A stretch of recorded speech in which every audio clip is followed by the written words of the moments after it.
यहोवा ने मेरे जितने उपकार किए हैं उनका बदला मैं उसको क्या दूं। भजन संहिता संख्या 116 पद 12।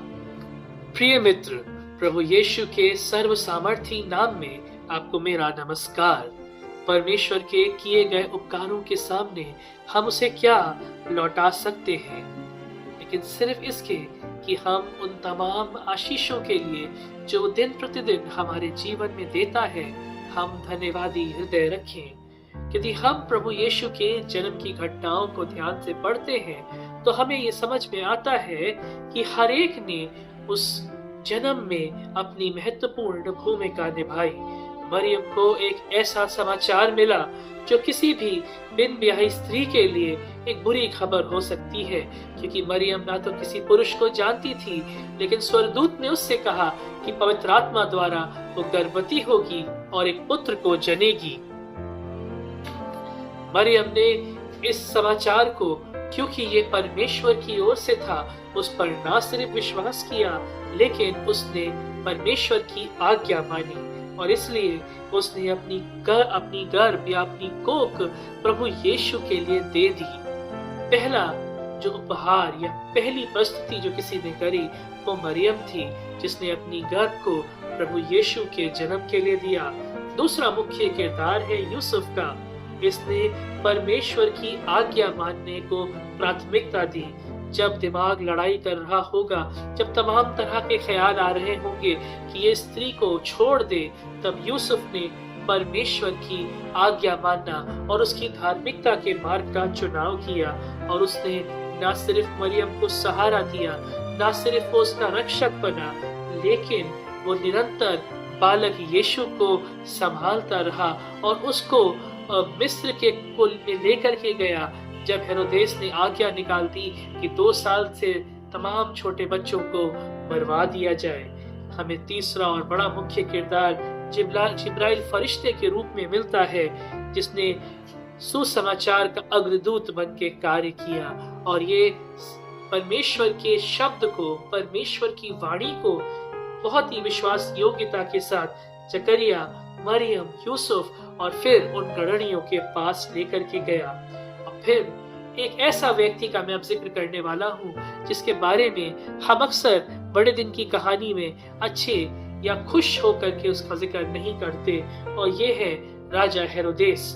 हेरोदेस वो था जो यीशु के जन्म को लेकर के सबसे बड़ा विरोधी था, क्योंकि उसको लगता था कि सही यहूदियों के राजा का अब जन्म हो गया है और अब उसका स्थान जाता रहेगा। लेकिन बाइबल बताती है कि जब मजूसियों ने उससे मार्ग पूछा, जब मजूसियों ने उससे स्थान पूछा कि यहूदियों के राजा का जन्म कहाँ हुआ है, तब हेरोदेस के पास जो था, अर्थात उसके पास पुरनिये और शास्त्री थे, उसने उन्हें बुलाया कि वो इन मजूसियों की सहायता कर सके।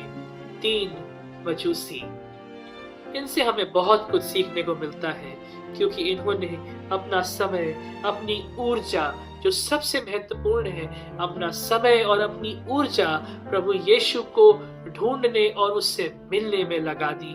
जी हाँ, उन्होंने सोना, मुर और लोबान तो अर्पित किया ही, लेकिन उससे बढ़ करके उन्होंने अपना समय को लगा दिया और वो निराश नहीं हुए, लेकिन निरंतर उस तारे का पीछा करते रहे। वो तारा जो कि उनकी सहायता करता रहा कि वो उस जर्नी तक पहुंच सके। और फिर आते हैं ये गणनिये, जिन्होंने सुसमाचार को फैलाने का कार्य किया।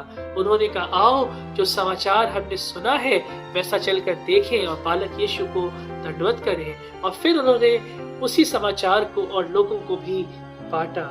प्रिय मित्रों, आगमन के इस पर्व में आज आप परमेश्वर को क्या अर्पित करना चाहते हैं? परमेश्वर को बलिदान नहीं भाते, परमेश्वर दान नहीं चाहता। आज परमेश्वर सिर्फ और सिर्फ आपका इंतजार कर रहा है, और यही कारण था कि उसने अपने प्रेम के उस न्योते को यीशु के रूप में मुझे और आपको दे दिया, कि हर एक जो विश्वास करे नाश ना हो और हमेशा का जीवन पाए। परमेश्वर आपको आशीषित करे और मुझे और आपको सच्चा गवाह बनाए। आमीन। हम दुआ मांगे। ईमान के वसीले से मसीह तुम्हारे दिलों में सुकूनत करे, ताकि तुम मोहब्बत में जड़ पकड़ के और बुनियाद कायम करके सब मुकद्दसों समेत बखूबी मालूम कर सको कि उसकी चौड़ाई और लंबाई और ऊंचाई और गहराई कितनी है, और मसीह की उस मोहब्बत को जान सको जो जानने से बाहर है, ताकि तुम खुदा की सारी मामूरी तक मामूर हो जाओ। अब जो ऐसा कादिर है कि उसकी कुदरत के मुआफिक जो हम में तासीर करती है, हमारी दरख्वास्त और ख्याल से बहुत ज्यादा काम कर सकती है, कलीसिया में और मसीह यीशु में पुश्तर पुश्त और अब्दुल आबाद उसकी तमजीद होती रहे। आमीन।